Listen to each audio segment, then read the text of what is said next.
IntellectualRadio.com. Feed your brain.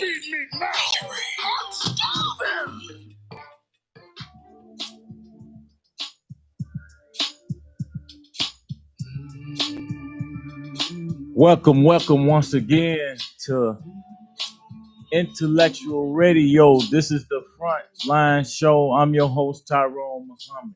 Thank you for tuning in. Look, I got some great guests in today. I can't wait to introduce them. Anytime we're dealing with our youth,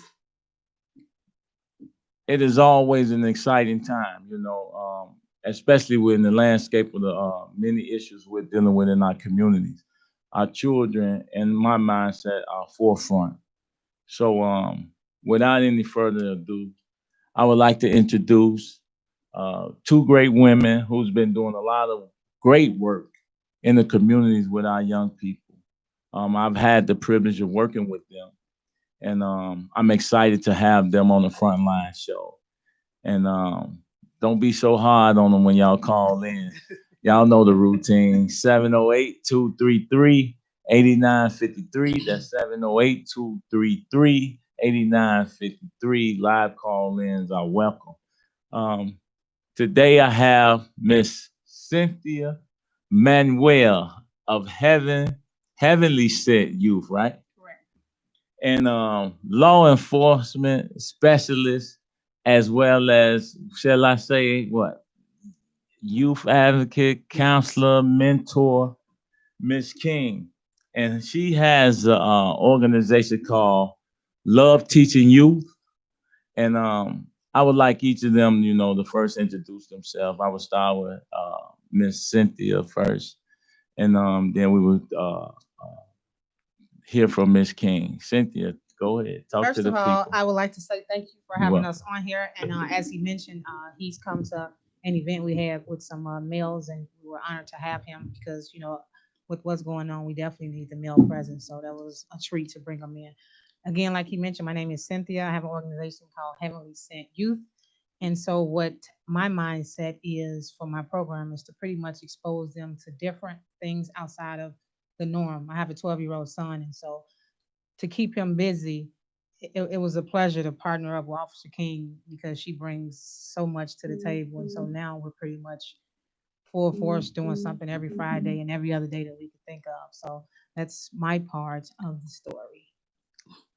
Miss Well, King, again, go thank ahead. you. It's a great opportunity just to be here. And we want to thank you because I just want to say the first day I met you when you came over to Sherman Park in Inglewood, the kids was very uninterested.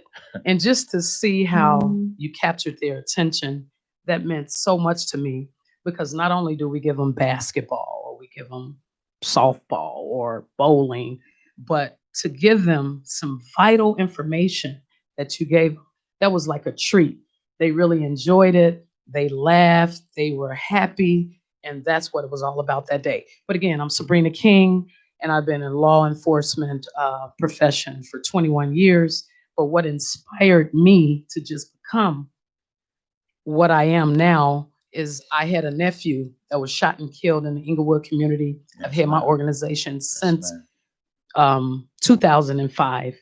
It just inspired me because he was an honor student and he wasn't connected with gangs, but he loved to hang with people that affiliated with gangs. So, of course, shot and killed. And I decided that I wanted to try to do something different in the community. You have a lot of, marches and you have a lot of things like that. Yeah. But I wanted to give them some food where they can remember, a setting where we can sit for a minute, learn something, and then do an activity. So that's what we're all about now, teaching. That's why I came up with the name Love Teaching Youth. See, watching you all interact with the youth, right? And I'm looking at y'all. They listen, people.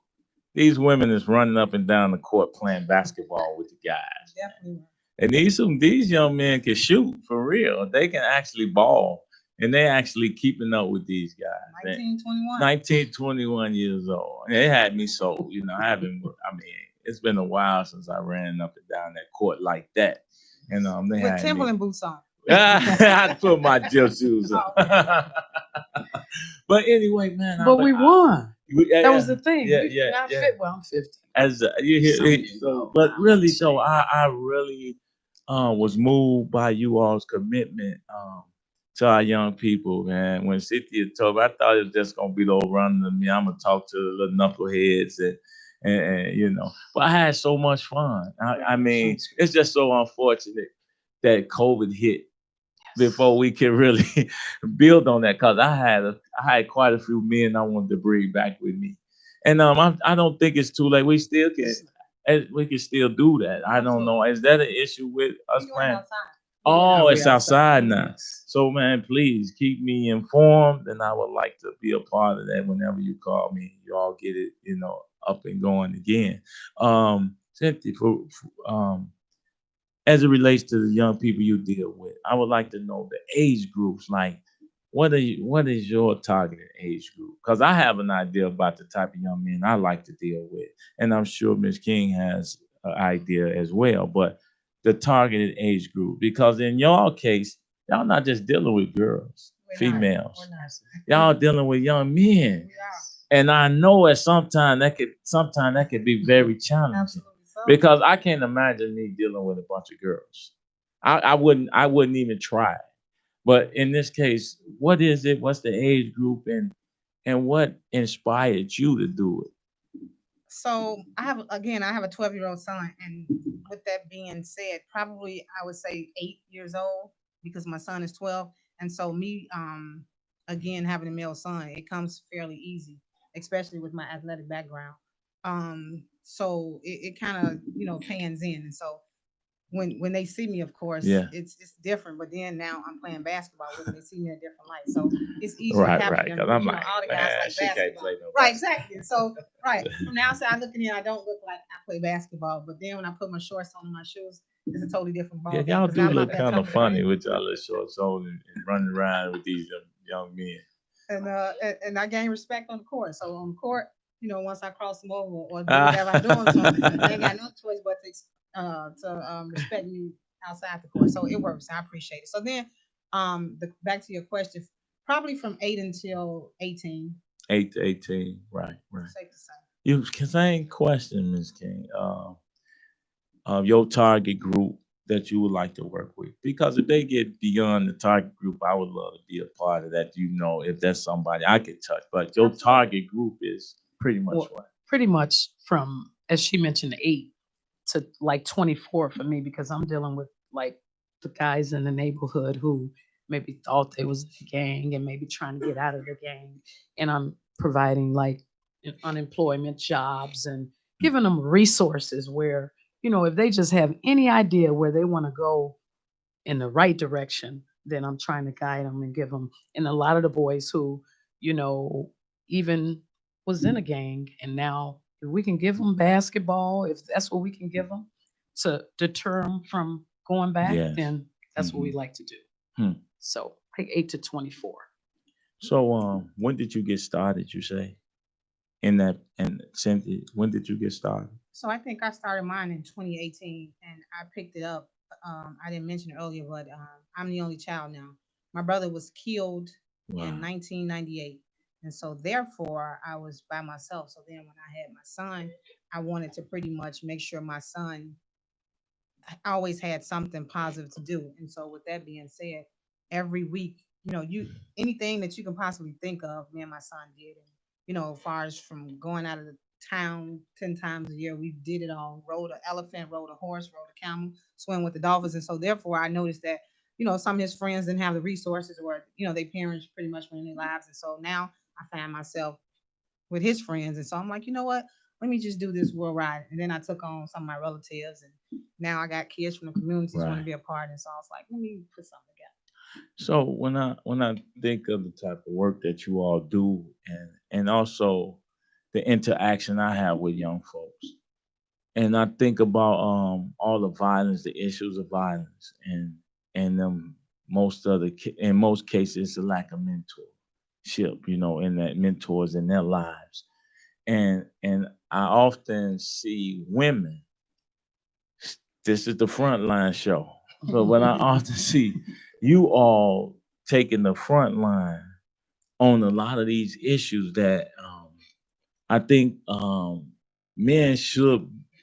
I would think I don't think it's a gender. It has nothing to do with gender specifically, but the fact that you all handle the boys, and I saw the type of boys you all was handling, I would expect to see more males, in that role to be that mentor. But I guess, and y'all can answer this any way y'all like, but I guess when you bring people like me in, that's you all saying, hey, we're not trying to do this by Absolutely ourselves. not. Right. We need you all. Absolutely. We're not just saying, hey, as women, we think we got some formula. We just said you saw a need and an opportunity and y'all provided. Y'all can speak to that if y'all want. Just I don't think it's enough male presence. So I'm glad you these said communities. that because, of course, like I said, I have a 12-year-old and I can't be a father, mentor, per se, as far as my son is concerned. So at the same time, I'm real mindful of the company that I bring around him because we Mhm. all know that, not everybody got, kids' Exactly. best interest. So therefore, until I get males like yourself that want to step in and help us out, I have to try to do Guard this with yourself. my eyes closed, Mhm. trying to find a way until, people decide that they want to be. So we are always looking for male role models and volunteers or whatever you have it to bring whatever to the table because as we can't definitely do it all ourselves. Yes. Well, So, the good thing is we do have a couple males that do work with us. Like my husband, when yeah, we in the yes, gym, we have to have him to kind of handle, I saw him pound the a few little of the rougher men. guys. So we have, and then we have a couple of the park uh, I met a few. employees. Yeah. They step in and talk to the youth, and just other volunteers that sometimes assist us. But the greatest part of what we do, what I really like, is that we do have concerned parents that do They actually participate. actually come by, bring their That's true. And we're children. going to talk about that a little later Yes. about our That's true. family event Okay. where we have families dealing with families because again where there's an absent father and there's a single mother raising boys, it's hard. It's really hard, even It is. raising a girl this Yeah. day and Yeah. time. It is. Oh, But we look for the parents to participate because we can mentor, we can teach and tell them things until they blue in the face. But then when they go home That's true. and say the parent is not visible or she's not home, the grandmother raising the child, it's not helping. But when we involve the parents, it's something totally different. yes. And we see the difference. Yeah. That's true. This show, I always envision shows like this on this platform that highlights frontline soldiers, people who actually are not on Twitter, on Facebook, talking about what the problem is, but people who actually are engaged in Yes. community response, community engagement, and mentorship and activity that get our children minds to flowing in other directions. So I always offer and welcome brothers to um, participate, even sisters. And most of my support come from women. And I often I would like to be an example. And you all are being an example. And with no real funding, I don't know your Absolutely not. situation. Absolutely. You all are pretty much doing this on your own out your own pockets. And I mean, tell me how has that been? Has that been difficult? I know you. I'm seeing you with horses and everything, and we're gonna talk about that after in the few. So with that being said, we're gonna talk about that next. But I'm gonna come back to that question. But you all out there, this is the IntellectualRadio.com. This is the Frontline Show. As you know, I'm your host, Tyrone Muhammad. If you just tuned it in, we got to have great guests. I got Miss King on the end down there, Miss Cynthia here, and they are doing great work with our youth. And we need to figure out how we can better support them. And before it's over, I'm going to have them to leave their information. So we can all either volunteer or send in our donations to help them. Because the one thing about COVID, violence has always been our COVID. Yes. I like that. I don't care, that. we trying to have social distance. We trying to do the things that necessary to stay safe. Yes. But how do you do social distance from stray bullets? It's true. That's seemed to me has always been the critical measure in our city and around the country. Because at the end of the day, our sons, our communities don't produce Smith and Westons.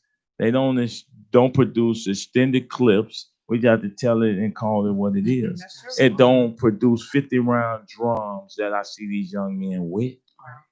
It don't produce Glocks and all these techs and stuff that these young men. I'm amazed because I grew up in the community in the city where we had Uzis. At one time, we had a whole crate of Uzi. I still can't tell you to this day where those guns come from. Wow. We had clips, we had Uzis, we had AKs. I can't tell you to this day how we got our hands on those weapons. I can't tell you. And and we couldn't. It's like I had a gun before I owned the gun before I owned the book. That's scary.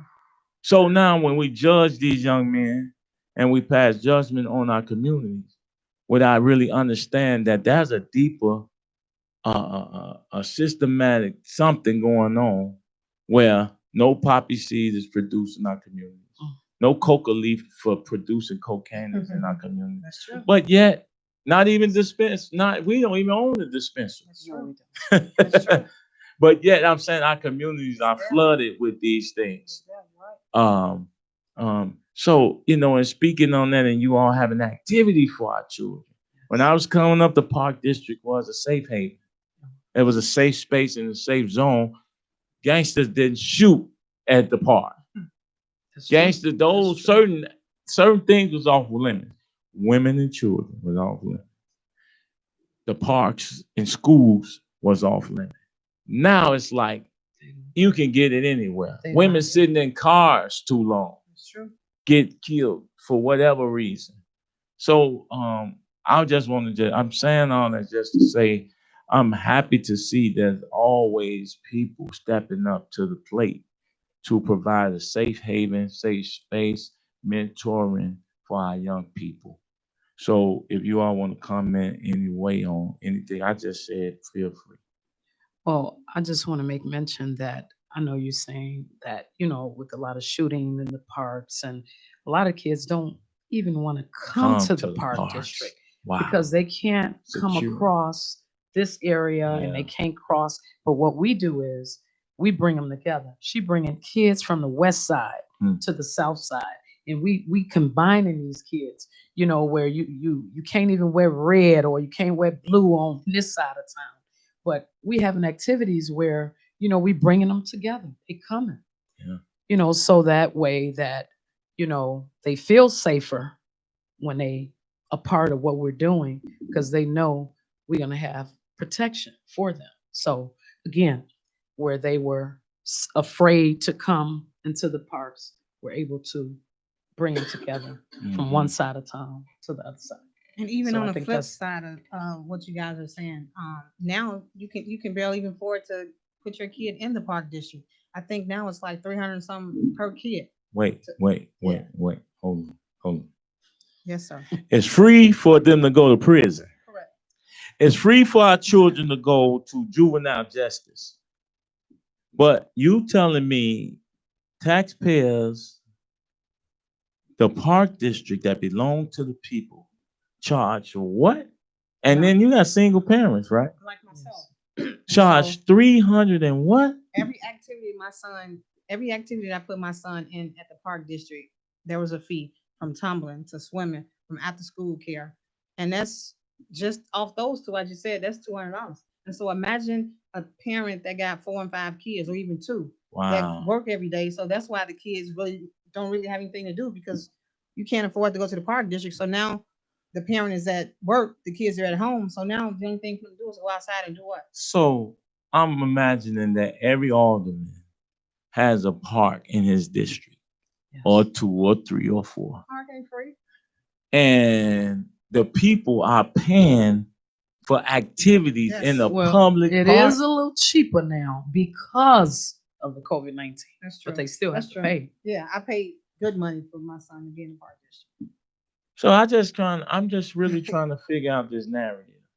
If you all bring activities which ultimately reduce violence, reduce policing, reduce prison expenses, reduce overtime for policing, reduce a lot of the things by having the children there in that space.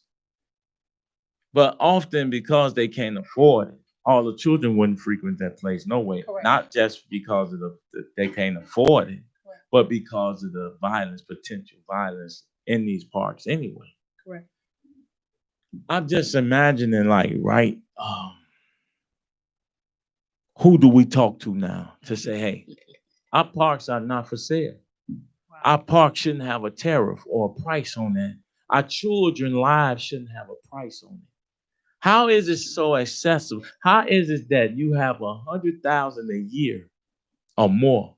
Because we had Paul Pierce on here who deal with juvenile Paul, and it costs almost $50,000 to lock a child up in the juvenile for a year. Wow. But you telling me, yes, sir. if we can find money to pay $150,000 per child that went astray, we can't find free $300 or $200 or $500 to keep a kid on the right path. I mean, with all the businesses and activity that goes on in this city that benefit from this city, there's too many businesses in our community that should sponsor 5, 10 children. I agree. It's no way in the I world agree. single black women should be paying for their children to have activity in the people's park. You're right. I agree. That's Okay. amazing, sisters. I mean, that's news. I didn't know that because I don't have a child at the park district in the activity. Parks were free for us Same when with I that. grew It up. was. Yeah. Same with daycare. Daycare pretty expensive too. 'Cause I remember with my son, I think I was paying like $200 a month when he was much younger. So yeah, it's expensive. So I mean, I just Wow. yeah, it's expensive. Hey, if y'all know about that out in that radio land, I mean, you have any ideas, you feel free to call in 708-232-8953. Feel free to call in and talk about that. If you have a similar issue in your park and you're a single parent who would like to have more activities for your children, I mean, maybe as a point right there, that's something that we can line up on in terms of transforming and changing policy that say, hey, our parks are not, shall I say, usury or tariffs shouldn't be placed on our parks for us to save our children. I thought our children was, you know, first. I mean, go ahead, ladies. What I, what King forgot to mention is that we also what is so key about what we're man, doing. She forgot to mention that we deal with other different type of ethnicities. So we're not just dealing with African American kids. exactly. She's got kids coming from back of the yards and Yes. Chinatown. And so to put Chinatown, back of the yards, Southside, Inglewood, and North London together, it's an awesome thing because I remember I was talking to a kid and he told me when he went to college, it was a culture shock for him. For him because he'd never been around other different type of ethnicities. So just to see all these kids in his face is therapeutic for me too, because especially with all the racial tension that's going on. So now we got diversity, we got law enforcement, and we got two women that's Yeah. trying to, provide a safe haven for them. I mean, it's an awesome just on those two little things I just mentioned. This game. Yes. Well, I want to make mention, since you touched on the ethnicity, we do what we call a cultural connection. We normally do it every year, but of course, because of COVID-19, we didn't do it this year, where we bring in different ethnic groups from Chinatown, from Little Village, Pilsen area, back of the yards, Inglewood, where we have the African dancers, we have the folklorico dancers, the Aztec dancers from different country dance, and then we have the different types of food. So not only are we teaching our kids about a different country and the different foods they eat, then they're giving you a song or a dance. I mean, it's still like education what we're giving the kids. And then just recently, we had a graduation ceremony. Now, remember, most schools, I don't care if you was high school, grammar school, or college, you didn't get the opportunity to walk across the stage, right? So what we took upon ourselves, it was one young boy, and I'll never forget, he's like 20 years old. I mean, he had some difficulty in high school, and he just didn't graduate on time. And he came up to me and said, Ms. King, I just feel like giving up. I've graduated, can't walk across the stage.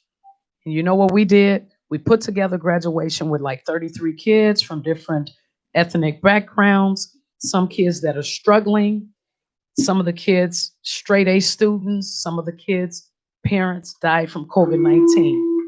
Had the opportunity to rent a stage, and I want to thank Back of the Yards Neighborhood Council, gave us a stage, and those kids not only got the opportunity to walk across the stage, but something that would never ever happen in life. Their parent or guardian was able to walk with them. And there was police presence on the stage. We had guest speaker, Ms. Morrison from WVON, Ann Morrison came and spoke. We had just it was one of the nicest ceremonies that I've even ever attended. And they were able to get a certificate that congratulated them from the city. One of the aldermans actually had a packet put together. So they got an opportunity to walk across the stage, even though it wasn't made accessible. We're gonna figure out some things. There's most definitely some grants and some funding that we haven't touched or tapped into, and I really believe that this is a prime opportunity for that in light of all the violence, the looting, and the COVID and everything that's going on. You're listening to the baddest radio station in the land, IntellectualRadio.com. This is the Frontline show. We have a caller. Caller, come in. Well, hello, you handsome king, you beautiful queen. I gotta support my girl and my guy. Yeah. All right, now that's Karen. We appreciate you, Karen. Thank you. From a few good women. Go And I ahead. want to say this. Cynthia invited me to an event. Remember that event, Cynthia? Where I the do. young girl had she didn't accidentally murder the young woman. But remember that? Yes, ma'am. And I learned who Cynthia was back then. Because when I went into this place and I saw all these young people, I was just so amazed at what Cynthia was doing. Tyrone, I've experienced the same thing with you. I just want to say this for many of us that's listening. You know how we bring each other up? Because people like us, they don't want to know where the money is because we're changing. That's true. We're changing That's the true. mindset. That's true. We're actually doing the work. I'm asking all of us who see what people like Cynthia and the young lady and yourself do, let's share. That's something that's so easy. Most people think either you got to have money or you got to be there. That's true. Let's share. Yes. Just sharing who Tyrone and who Cynthia is will make such a difference. We seem to not do that among ourselves. I don't know what it comes from, but I'm just asking to take the time out and share. Because you got three things. You got time, you have talents, and you have treasures. Take one of those gifts and share it with somebody. I know what you do, Tyrone. I know what you do, Cynthia. Okay? I've been involved. I'm going to continue to stay involved. But I'm asking all of those to let's just do more than just look on. Let's give money. Let's give time. Let's push this page. Let's share. When we do that, guess what? Those others have no other choice but to make happen and supply us with what we need. Because Illinois is about to be overwhelmed with billions of dollars because guess what? They want to see our communities great, but they're tired of putting it in the hands of those that's been gatekeepers forever. So I just tell you, I love you all. Keep doing what you're doing and share, share, share. Have a good night. Thank you, Bye-bye. Thank Karen. you. Karen always every week, but in general, Karen always on point all She the is. time, even in the street. Extremely community. supportive. She gonna say what she mean. I mean what That's she what say. she means. So, anyone else want to call in, the line is open at 708-223-8953. 708-223-8953, IntellectualRadio.com. This is the Frontline show. Now, what she's saying is real. It don't take much. It's like if I post something that's dealing with some shooting, that's dealing with anything violent or negative, I have 1,000 That's views. true. And they would share all that. They would share the crap out of it. That's true. I mean, it should be shared. But when we talking about positive, productive things, whereby we may be able to inform an alderman or representative because they caught the link, they caught the show because someone shared it and they in that particular network. And then it's like, what? And I mean, I imagine that not every officer, not every alderman know all the rules sometimes. You got guys in the gangs don't know all the rules of their own street organizations. I'm just saying professional people don't know all the things that occur in their city, although they're in the position of leadership. That's true. I mean, that's my first time hearing that you charge our children to participate in the free part where our tax dollars pay for to maintain and keep it up, and then we still turn around and have to pay for parks that don't serve us. That's true. Or our community. That's true. That's true. The parks are not the same. Now, if you're going to tell me that I have to do all of those things, then I expect safety in the parks. That may mean the extra police the same way you would do Gold Coast. I'm just saying, although we know our police officers are there, I see them in and out. But I'm telling you, when it comes to our children, there's no amount of policing you can do to protect them. And that has to be real because we're losing a lot of our children due to lack of resources, due to lack of inspiration, motivation, guidance. That's true. And it can be found in a lot of different spaces and circles like what you all are doing. I would like to, I got to expand that program in every part. This is what has to happen. Every program should be expanded that's working. That's true. And I'm saying, but how do you assess whether what you all do is working because you all don't have the metrics by which y'all build out to say, hey, correct, we should get the money. I know some park programs that get millions. I mean, out north, for real, they're getting millions to kind of provide those activities. And it's funny you said that because that's actually what we're doing. When we think about what we're doing, we are doing a program. But just what Karen said and made so much sense. And that's why when we spoke earlier, I say, no, Tyrone, I got to bring Officer King because I ain't just doing this myself. And, I want everybody to know this. That y'all see me moving, but this ain't no one-man team. Without Officer King, I'd be somewhere probably stretched out on the floor because I don't have any off days. For instance, today I had to work, and so today was a golfing outing with the kids. I'm at work, I can't be in two places. So Officer King was like, well, I'll pick up the kids. And it made, it just touched me because not a lot of people really, as Karen said, doing it for the right reason. So she picked up all the kids and took the kids on the outing by herself. And you got to keep in mind, we're not dealing with, we're dealing with all different type of groups of kids. So, IEPs and all of that. So for her to do that by herself, I was like, wow. Well, it's a sensitive subject to me because I love the Tracy tell you every time I see a child, I'm like, hey, look, I think I'm supposed to just touch people's kids. I mean, where I come from, children are sacred, right? As they should Yes. be. Almost They like my should be. puppy They should son, yeah, that's another thing. So children are sacred. They are. And it's like, who harms a child, right? What person doesn't nurture a child? A lot of people. When we see these children running out here in these streets with no guidance, I tell you, if I see that one more child that's 7 or 8 years old walking the street with no guidance or parents, I be feeling like pulling over, Wow. snatching this little boy, putting him in the car, and taking him somewhere. Mama not home. Right. So But now this what? is what I'm saying. You can't. But then we'll read about tragedy of these children. Yes. Just to pass by a child and then see that. Right. You know, it's like often people don't see what I do, right? And I've done it on my own without sharing that. I ride by and I shouldn't be saying this because it makes people like, what you doing? Stop it. That's dangerous.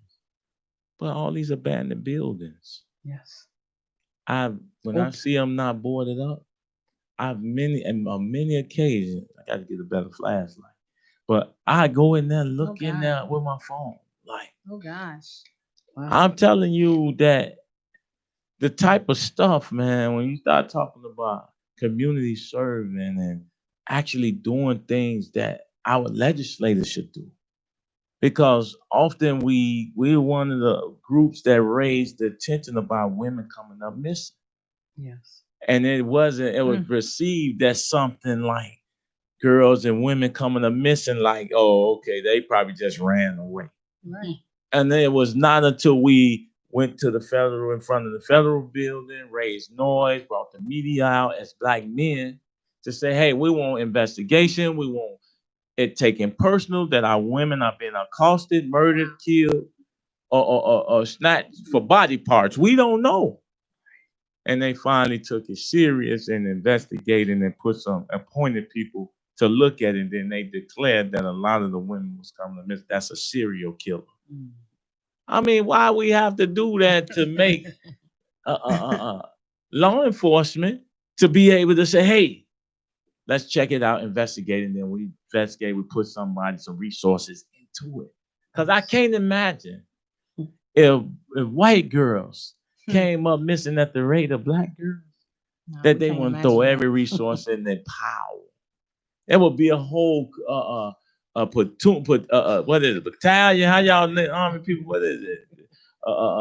Fleet of assists looking for them girls and getting in proper investigation. So children is very personal to me. I like that. I mean, I do what I do because I want to see a better society, a better community for our children. Because I wanted to grow up. Although I didn't have these issues, I felt safe with the men that was present, even though they was chiefs and they was gangbangers in the hood. Children had safe passageway through these neighborhoods. Now that's hard pressed. Yes. Y'all got something to say about that? Well, I just want to say this. Something really has happened because I remember when the neighbor can look at us funny, or if we were doing something we didn't have any business doing, could say something. Mm-hmm. And I just remember when the street lights, would come on, I had to be on the porch or in the house. Yeah. And I just remember where in the morning time when we get up, we would say good morning. And before we go to bed, our parents would look in the room. But that was PSAs that say, do you know where your child is? I haven't heard that in a while. Now you say something to a kid, you get cussed out or get shot at for saying something to, somebody's child. Yeah. But again, the love and just the compassion, a lot of parents just don't, it's like they're just not concerned about where their child is. First of all, my mother knew who all my friends were. She knew what was in my room. I didn't lock no door. Yeah. In her house. In her house. You don't pay no bills. Absolutely. And just with everything in my book bag. She could look in my book bag and wouldn't Oh, get no. cursed out. You You know, this day and time, you get look in your the mama kid's getting bag. whooped to go in my phone, my book bag. Right, right. But again, the love and just, with eating, we ate at the table, maybe at least once. If it wasn't breakfast or lunch or dinner, we sat at the table. With the peanut butter Half of these jelly kids don't sandwich, eat at all No. in the morning. No. And that's another problem. Yeah, it is When a when problem. they go into school with all the juices and the hot Cheetos, the what are them things? The Takis and they don't realize that it's not just damaging their bodies but their minds, and that's why these kids sometimes are acting out, and the parents are not giving them meals, and it's just on and on. We try to give kids when we have events, even if we gave them a hot dog or pizza or whatever, have a salad or just no pop juices. Yeah. We always trying to give them something healthy because our kids are the obesity in our neighborhoods is just ridiculous. And some of the kids are so malnutritioned. So, we're focusing on health and just on their mind to try to get them going in the right path. So I can't remember being outside. So what y'all saying, I'm like, wow, because growing up, my mom, she kept me and my brother busy. So we were always on the go doing something positive. And I guess that's where it comes with my son. So my son probably, I can't tell you last time he's even been outside. So um, with that being said, you mentioned my horse. So your horse. I've always wanted a horse growing up. Right. Again, my mom exposed us to so much. Outside wasn't even a question. And so when this pandemic happened, I'm like, I'm stressed out because I'm not used to being in my house. And so I had an opportunity to buy a horse. So I bought a horse. And so when people was doing what they was doing in the city, me and my son was riding to the horse. And from that, now me and Officer King, we taking kids like every event. First of all, we do something with the kids every Friday. As far as we did, took them to the barn and we took the kids. Yes, Go we ahead. took their.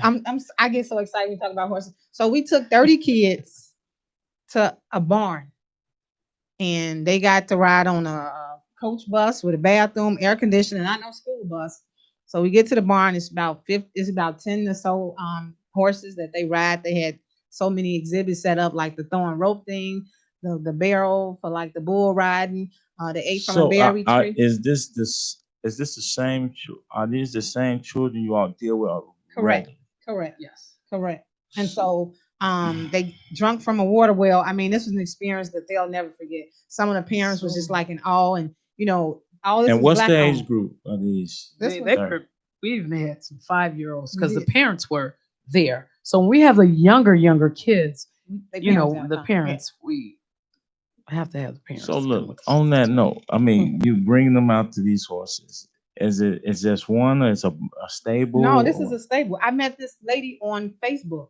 When I got my horse, I was clueless, and so I was reaching out to people, and her Polly's Suburban Ranch, they all was like, we'll help you. And so from there I was like, you know what?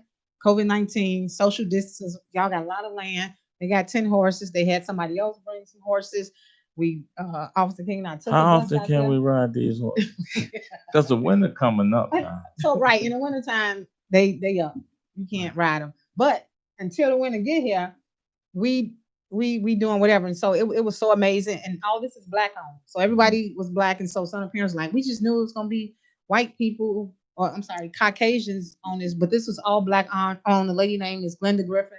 As a matter of fact, with that being said, we have an overnight camping trip end of the summer that we're doing with the kids. We're taking 30 kids on her land, and we're gonna we rent the camper. We looking for people to donate us. When?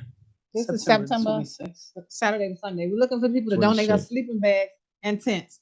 We want all the kids to have their own tent, their own sleeper. It's here, so that's the next. So big this is what I want to do, right? I'm trying to figure out, like, y'all have 30 children. Cool.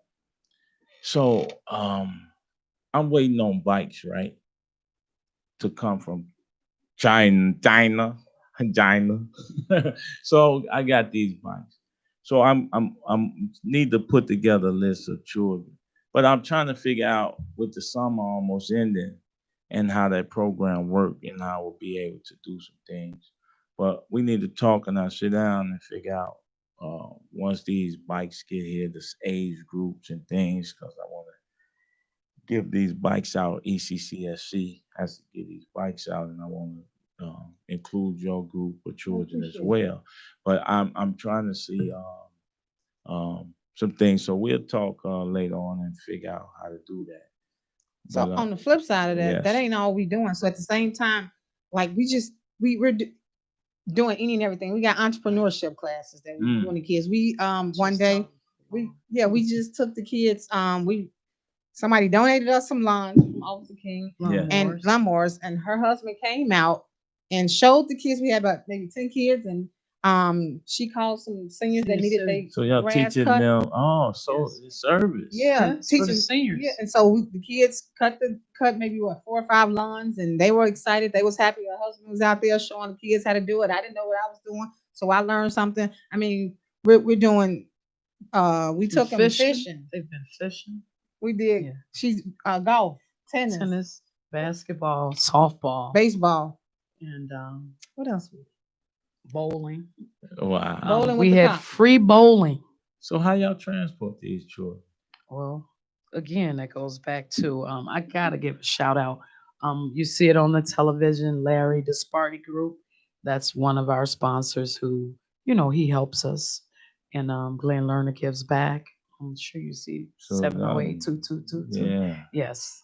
So, Those are some of our sponsors. They just gave out over 500 book bags, Okay. even though the kids are not physically in school. So y'all need a couple of 15 passenger vans. We definitely We do. We definitely need vans because, and especially with the social distance, because by now we'd have had hundreds of kids, but because of social distancing, we still trying to abide by just 30 kids. We can't help everybody in the city of Chicago. Hey, but- no doubt. That is social distancing. It's still to me, it's still no excuse for neglect. I like that. See, social distancing is no excuse to me for neglect. You better find out how to do it in rotation. Exactly. Because that can't be the rationale why we leave children behind. I like that. That's true. I like that. Right. You hear what I'm saying? No social distancing is no excuse for neglect. And which, if I can offer a suggestion, because you have your children doing that type of thing, and to serve elders, I would just like y'all to ask them those that can understand, or even if y'all have to tell them the definition of community, and maybe even the definition of service. And that's why I say I'm a community servant, because it instills early in these children a sense of community and then a personal satisfaction in being a servant. And when you look those two up, community servant, we have no communities we have none. So, in wrapping up, I would like each of you to tell the people where they can find you all at, and your information, your program, and all the social media networks and emails, anything you want to give. So you can find me at Facebook. Who are you? Heavenly Sent Youth. No, your name. I'm sorry. My name is Cynthia. So you can go to my page. That's usually where all my events are posted. The website is up and coming, but Cynthia Manuel at Facebook and Heavenly Sent Youth. And I just want to real quick thank my mom. Thank Lillian. She has Sparkle is her cleaning business. Win from Win Care and Joseph from Father's Day. Those three support me like no other. Anytime I say I'm fit to do something, they right there lending a helping hand. So I appreciate them. Monetary donations too. So I appreciate them for that. And I also just want to give it out to State Rep Sonia Harper, who, whenever I need anything, and matter of fact, she just had us to come and bring a group of kids to her garden, and the kids planted and just planting a seed. Because again, when we train a child in the way that we want them to go, man, they just I mean, sometimes, they'll go on astray, but they won't depart. They'll remember the morals and That's right. different things that they were taught. But again, we are in partnership now, and Miss Cynthia, she does all the social media things, and we just combine our program together. So it's awesome because I love when she bringing the West Side kids, and I'm bringing the South Side, and then I'm bringing the kids from the back of the yard neighborhood or the Pilsen area, McKinley Park, New City, Inglewood, and just to see all these different kids together, it's awesome. But So yeah, that's great. It's awesome. But no, that's real. And as law enforcement, I like to see that, and people don't see enough law enforcement actually participate. But you're not just law enforcement. Yes. You are a Black woman. Yes. You have children? I don't have biological children. You have but I children. have a whole array Ray, of nieces you are and nephews. And, That's right. have raised them from babies to grammar school to high school to college. That's right. Military and just, That's and I'm real. just so grateful because real quick, I just want to say again, grew up in the Inglewood community, single parent, mother really was struggling to work 2 jobs. And I managed to go to, graduate from Chicago Vocational High School. CVS. Then went on, yes. Yeah. And then went on Quit to Kennedy hating out King there. College. Went on to Kennedy King College. That's And when it was then a went real to CVS. University of North Carolina. Then got my master's. Wow. I mean, from associates to a bachelor's to a master's. Yeah. I can truly say I've been blessed. That's a blessing. Yeah. And listen, it was awesome. It's awesome to have you all. Like I say, this is the community radio station. This is the community program, Frontline show. And I welcome you all. This is your platform. Whenever you Thank want to you. come on, you say. And even if I had to switch somebody out to talk about, because the children come first, and y'all want to promote the program or anything, just give me a call. Thank and you. Appreciate that. you have a place to speak and promote. Thank you. This is, once again, people, this is IntellectualRadio.com. I'm Tyrone Muhammad. This is the Frontline Show. Thank you for tuning in. See you next week, same time.